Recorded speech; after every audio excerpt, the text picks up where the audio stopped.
Hello everyone. उम्मीद करता हूँ आप सभी अच्छे होंगे। फ्रेंड्स, आज हम जिस स्टॉक के बारे में बात करने वाले हैं उससे पहले हम आज निफ्टी को देखते हैं, क्योंकि आज निफ्टी में हमें वीकनेस देखने को मिली। आज हमें लगभग 90 पॉइंट्स की वीकनेस देखने को मिली। तो निफ्टी में आज हमें काफी रेंज बाउंड कारोबार होता हुआ देखने को मिला। की साइड में हमें 24,900 पॉइंट्स के करीब में रेजिस्टेंस देखने को मिला और नीचे की साइड में 24,850 पॉइंट्स के करीब में हमें यहाँ पे सपोर्ट देखने को मिला। तो आज लगभग जो निफ्टी है वो इसी के बीच में कारोबार करता हुआ देखने को मिला।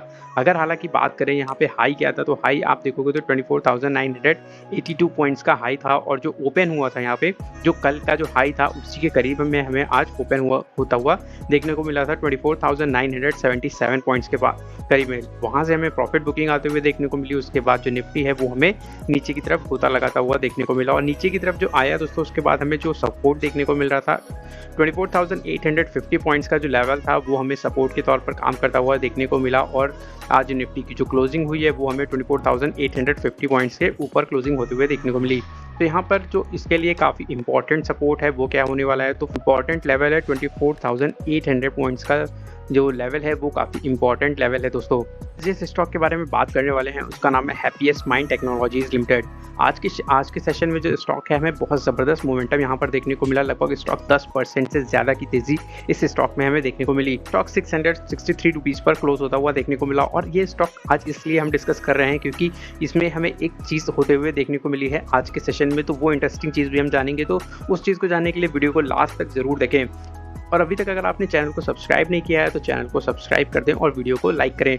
अगर देखें तो लास्ट 1 ईयर में तो स्टॉक लगातार हमें यहाँ पे फॉल दिखाता हुआ देखने को मिल रहा है और लगातार जो स्टॉक है वो डाउन ट्रेंड चैनल में ही हमें ट्रेड करता हुआ देखने को मिल रहा है। लास्ट 1 ईयर में लगभग स्टॉक 25% तक करेक्ट हो चुका है और अभी आप देखो तो लगभग जो स्टॉक है वो डाउन ट्रेंड में ही चलता हुआ देखने को मिल रहा है। तो अगर यहाँ पर इस कंपनी के फंडामेंटल्स की बात करी जाए तो मार्केट कैप हमें 10,000 करोड़ के करीब का देखने को मिलता है और ये जो कंपनी है वो एक IT कंपनी हमें देखने को मिलती है और इसका जो प्राइस टू अर्निंग रेशियो 52.5 का है, इंडस्ट्री PE 30 का है और अगर हम बात करें ROCE तो 15.3%, ROE हमें 12.6% का देखने को मिलता है। पर एक रेड फ्लैग हमें देखने को मिलता है 1.76% की जो यहाँ पे प्रमोटर्स की जो होल्डिंग है वो हमें प्लेस्ड देखने को मिलती है और इसकी जो इंट्रिंसिक वैल्यू है वो 409 रुपीज़ के करीब है। लेकिन इसमें एक अच्छी चीज़ आप देखोगे तो यहाँ पे DIIs की जो स्टेक है 10.6% के हैं और FIIs के 5.04% के स्टेक हैं और प्रमोटर की होल्डिंग भी हमें 44.2% की देखने को मिलती है। यहाँ पर हम बात करते हैं इसके प्रीवियस क्वार्टर्स के जो रिजल्ट्स हैं उसके, तो सेल्स अगर देखी जाए तो 545 करोड़ के करीब है और प्रीवियस क्वार्टर में 531 करोड़ के थी। एक साल पहले 417 करोड़ के करीब थी। तो यहाँ पे ईयर ऑन ईयर बेसिस पर जो यहाँ पे कंपनी का परफॉर्मेंस है वो भी हमें काफ़ी अच्छा देखने को मिला। इनफैक्ट सेल्स भी बढ़ते हुए देखने को मिली और क्वार्टरली बेसिस पर भी सेल्स इनकी ग्रोथ करते हुए देखने को मिल रही। OPM की बात की जाए, ऑपरेटिंग प्रॉफिट मार्जिन की, तो 15% का निकल के आता हुआ देखने को मिला और अगर नेट प्रॉफिट की बात करी जाए तो यहाँ पे 34 करोड़ का नेट प्रॉफिट हमें निकल के आता हुआ देखने को मिला। प्रीवियस क्वार्टर में 50 करोड़ के करीब था, एक साल पहले 72 करोड़ था। तो यहाँ पर जो नेट प्रॉफिट है वो हमें कंपनी का ड्रॉप होता हुआ देखने को मिला है। तो उसका कारण क्या है, तो यहाँ पर आप देख सकते हो तो पहले इनका जो मार्च 2024 में अदर इनकम जो थी वो हमें ज़्यादा देखने को मिलती थी और अभी आप देखो तो लगभग हमें 14 करोड़ की है। तो यहाँ पे अदर इनकम जो है वो इनकी कम हुई है। हालांकि अगर ऑपरेटिंग प्रॉफिट देखें तो 84 करोड़ के हमें देखने को मिलते हैं। एक साल पहले भी लगभग एज यूजुअल हमें 83 करोड़ रुपीज़ के करीब देखने को मिलते थे। प्रीवियस क्वार्टर में 94 करोड़ थे, तो वहाँ से हमें ड्रॉप देखने को मिलता है। ईयरली बेसिस पर बात करें तो सेल्स अगर देखी जाए कंपनी की तो 2061 करोड़ की है। मार्च 2024 में 1600 करोड़ के करीब थी। यहाँ पे कंपनी की जो सेल्स है वो हमें काफ़ी अच्छी तरीके से बढ़ते हुए देखने को मिल रही है। ऑपरेटिंग प्रॉफिट की अगर बात करें तो 354 करोड़ के करीब देखने को मिलता है।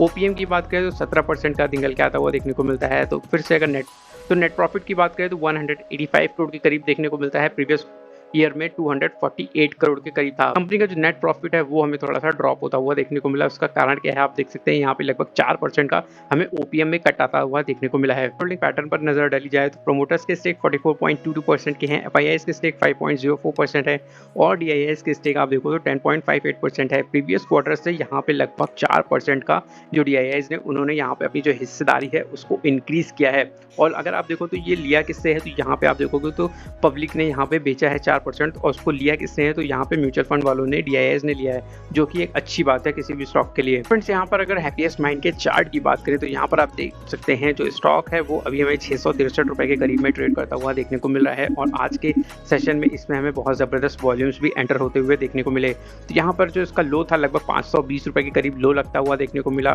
उसके बाद यहाँ पर जो स्टॉक है उसने थोड़ी सी रिकवरी दिखाई, बट स्टॉक में अगर हम बात करें मोमेंटम की तो वो हमें कब देखने को मिलेगा। इंपॉर्टेंट बात वो है दोस्तों, क्योंकि यहाँ पर आप देखो तो इसका जो रेजिस्टेंस है वो हमें लगभग 750 रुपीज़ के करीब आता हुआ देखने को मिलेगा। तो लगभग यहाँ से 750 रुपये से 800 रुपये की जो रेंज है इस स्टॉक की, जो जोन है, वो जोन को अगर निकालता है स्टॉक, तो फिर स्टॉक में अच्छा खासा मोमेंटम आता हुआ देखने को मिलेगा। इसके बाद जो स्टॉक है वो अपना डाउन ट्रेंड चैनल को भी ब्रेक करके हमें अप ट्रेंड चैनल में भी यहाँ पे आता हुआ देखने को मिल सकता है, क्योंकि यहाँ पे अगर आप देखोगे तो अभी जो स्टॉक है वो लगभग हमें डाउन ट्रेंड चैनल में ही ट्रेड करता हुआ देखने को मिल रहा है। इस तरीके से अगर हम ट्रेंड लाइन ड्रॉ करेंगे तो यहाँ पे जो उसका ब्रेकआउट लेवल आएगा वो भी हमें लगभग 800 रुपये के करीब आता हुआ देखने को मिलेगा। फ्रेंड्स, यहाँ पर अगर हम डेली टाइम फ्रेम पर आ जाएं तो स्टॉक में हम और ज़्यादा अच्छी चीज़ देख पाएंगे, क्योंकि आप देखो तो आज के सेशन में हमें वॉल्यूम्स काफ़ी ज़्यादा आते हुए देखने को मिले हैं। तो यहाँ पे अगर हम एक और चीज़ देखें तो यहाँ पे अगर 100 डेज मूविंग एवरेज को यूज़ करें तो आप देखोगे तो काफ़ी समय से जो स्टॉक है डेली टाइम फ्रेम पर इस लेवल को ब्रेक नहीं कर पा रहा था।